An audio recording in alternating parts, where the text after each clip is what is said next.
Open ടേസ്റ്റിന്റെ cooking ചാനലിലേക്ക് ഏവർക്കും സ്വാഗതം. ഈ വീഡിയോ കാണുന്നതോടൊപ്പം ലൈക്ക് ചെയ്യാനും സബ്സ്ക്രൈബ് ചെയ്യാനും കൂടാതെ ബെല്ലൈക്കൺ എനേബിൾ ചെയ്യാനും മറക്കരുത്. ഇന്ന് ദീപാവലി സ്പെഷ്യൽ സ്വീറ്റ്സ് ആണ് തയ്യാറാക്കിയിരിക്കുന്നത്. കാണുമ്പോൾ തന്നെ അറിയാം ലഡുവാണ്. പക്ഷേ ഇന്നത്തെ ലഡു തയ്യാറാക്കിയിരിക്കുന്നതിൽ ഒരുപാട് പ്രത്യേകതകളുണ്ട്. തീർച്ചയായും ഈ വീഡിയോ നിങ്ങൾ മുഴുവനായി കാണണം. മാത്രമല്ല ഇത് നിങ്ങൾ ട്രൈ ചെയ്യുകയും വേണം. നമ്മുടെ കടലപ്പരിപ്പ് ഉപയോഗിച്ചാണ് ഇന്നത്തെ ലഡു തയ്യാറാക്കിയിരിക്കുന്നത്. ഇതിനായിട്ട് ഞാൻ 250 ഗ്രാം കടലപ്പരിപ്പ് എടുത്തിട്ടുണ്ട്.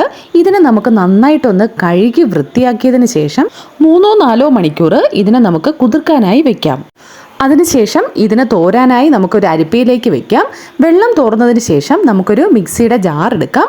അതിലേക്ക് ഇതിനെ കുറേശ്ശെയായി ഇട്ട് നമുക്കൊന്ന് അരച്ചെടുക്കണം. അധികം തരികളൊന്നുമില്ലാതെ നന്നായിട്ട് തന്നെ നമുക്കിതൊന്ന് അരച്ചെടുക്കാം. ഈ കാണിച്ചിരിക്കുന്നത് പോലെ നമുക്ക് അരച്ചെടുക്കണം. എല്ലാ കടലപ്പരിപ്പും നമുക്കിതുപോലെ അരച്ച് മാറ്റി വയ്ക്കാം. ഇനി ഒരു പാൻ അടുപ്പത്തേക്ക് വെക്കാം. അതിലേക്ക് ഞാനിവിടെ സൺഫ്ലവർ ഓയിൽ, ഒരു 500 ഗ്രാം സൺഫ്ലവർ ഓയിൽ ഒഴിച്ചിട്ടുണ്ട്. ഇത് ഒരു മീഡിയം ഫ്ലെയിമിൽ ഇട്ടതിന് ശേഷം നമുക്ക് അരച്ചതായ ഈ കടലപ്പരിപ്പ് ഇതൊന്ന് നമുക്ക് വറുത്ത് കോരിയെടുക്കണം. അതിനായിട്ട് ഈ കടലപ്പരിപ്പ് വളരെ നൈസായി തിന്നായി തന്നെ നമുക്കിതൊന്ന് പരത്തിയതിന് ശേഷം എണ്ണയിലിട്ട് കൊടുക്കാം. തീ ഒരു മീഡിയം ഫ്ലെയിം മാത്രമേ പാടുള്ളൂ. ഇതിന് തിന്നായി തന്നെ നമുക്ക് പരത്തിയിടാം. ഇതിൻ്റെ ഒരു സൈഡ് വെന്ത് കഴിയുമ്പോൾ നമുക്ക് മറിച്ചിടാം. ഈ ഒരു കളർ മാത്രം മതി, ഒത്തിരി മൂത്ത് പോകേണ്ട ആവശ്യമില്ല. നമുക്കൊന്ന് ഇത് എണ്ണയിലൊന്ന് പൊങ്ങി വരുമ്പോൾ തന്നെ നമുക്കിതൊന്ന് മറിച്ചിടാം.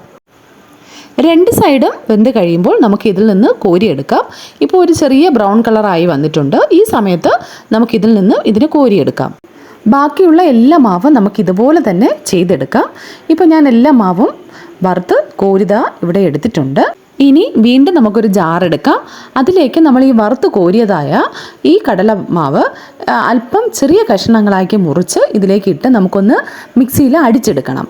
മിക്സിയിൽ അടിക്കുമ്പോൾ നല്ല തരിതരിയായിട്ടാണ് നമുക്ക് കിട്ടുന്നത്. ഇതാ കണ്ടില്ലേ, ഇതുപോലെ നമുക്ക് കിട്ടും. ഇതുപോലെ നമ്മൾ വറുത്ത് കോരിയത് തണുത്തതിന് ശേഷം മാത്രമേ മിക്സിയിൽ അടിച്ചെടുക്കാൻ പാടുള്ളൂ.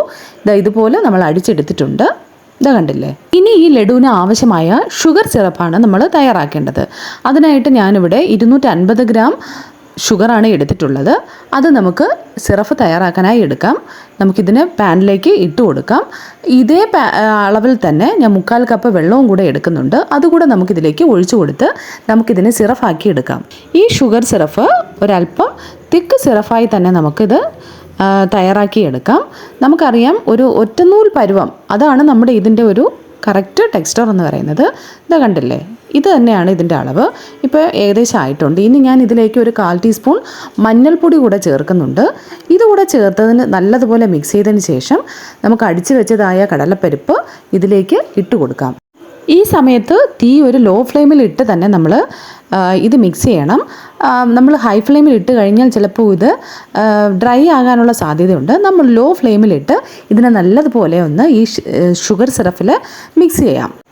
ഈ ലഡുവിന് നല്ലൊരു മണം കിട്ടുന്നതിന് വേണ്ടിയിട്ട് ഞാൻ 3 ഏലക്ക ഇതിലേക്ക് ചതച്ച് ചേർക്കുന്നുണ്ട്. അതിൻ്റെ തൊലിയൊക്കെ മാറ്റിയിട്ട് നമുക്ക് ഏലക്ക മാത്രം ഇട്ടാൽ മതി. അതോടൊപ്പം തന്നെ 2 സ്പൂൺ നെയ്യ് കൂടെ ഇതിലേക്ക് നമുക്ക് ആഡ് ചെയ്യാം. നെയ്യും ഏലക്കായും കൂടെ ചേർത്ത് കഴിഞ്ഞപ്പോൾ നമ്മുടെ ലഡുവിന് നല്ലൊരു മണം വരുന്നുണ്ട്. ഇത് ഏകദേശം നല്ലതുപോലെ ഒന്ന് മിക്സായി വന്നതിന് ശേഷം നമുക്ക് ഫ്ലെയിം ഓഫ് ചെയ്ത് വെക്കാം. ഇനി ഞാനിവിടെ ഒരു പാൻ അടുപ്പത്തേക്ക് വെച്ച് അതിലേക്ക് ഒരു 2 സ്പൂൺ നെയ്യ് ഒഴിക്കുന്നുണ്ട്. ഇതിലേക്ക് കുറച്ച് അണ്ടിപ്പരിപ്പിട്ട് ഇതിനെ ഒന്ന് ബ്രൗൺ കളർ ആകുന്നത് വരെ നമുക്കൊന്ന് മൂപ്പിച്ചെടുക്കാം. ഇതൊന്ന് മൂത്ത് കഴിയുമ്പോൾ നമ്മൾ മിക്സ് ചെയ്ത് വെച്ചിരുന്നതായ മാവിലേക്ക് ഇത് ചേർത്ത് കൊടുക്കാം. ഇത് ചേർത്ത് വീണ്ടും ഇത് നല്ലതുപോലെ മൊത്തത്തിൽ നമുക്കൊന്ന് മിക്സ് ചെയ്യാം. ഇതിനെ ചെറു ചൂടോടുകൂടെ തന്നെ നമുക്ക് ലഡുവിൻ്റെ ഉരുളകളാക്കി എടുക്കാം.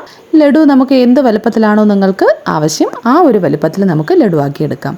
ഇത് കണ്ടല്ലേ, വളരെ ടേസ്റ്റി ആയിട്ടുള്ള ഒരു ലഡുവാണ് ഇന്ന് തയ്യാറാക്കിയിരിക്കുന്നത്. വളരെ എളുപ്പത്തിൽ നമുക്കിത് തയ്യാറാക്കാം. നമ്മുടെ കുഞ്ഞുങ്ങളൊക്കെ ഏറെ ഇഷ്ടപ്പെടുന്ന ഒരു ഐറ്റമാണ് ഈ ലഡു എന്ന് പറയുന്നത്. അപ്പോൾ സ്വാദിഷ്ടമായി നമുക്കത് വീട്ടിലുണ്ടാക്കുമ്പോൾ കുറച്ചുകൂടി സന്തോഷമായിരിക്കും. ഇതിൻ്റെ അകം ഞാനൊന്ന് കാണിച്ചു തരാം. വളരെ സോഫ്റ്റ് ആയിട്ടാണ് ഇരിക്കുന്നത്. മാത്രമല്ല വളരെ ടേസ്റ്റിയാണ്.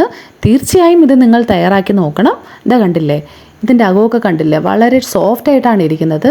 ഈ ദീപാവലിക്ക് ഈ ലഡു നിങ്ങൾ തയ്യാറാക്കണം, നിങ്ങളുടെ കുഞ്ഞുങ്ങൾക്ക് കൊടുക്കണം. മാത്രമല്ല ഞാനൊരു പുതിയ വീഡിയോയുമായി അടുത്ത് വരും. നിങ്ങൾ ഈ ചാനൽ സബ്സ്ക്രൈബ് ചെയ്യാൻ മറക്കരുത്. Thanks for watching.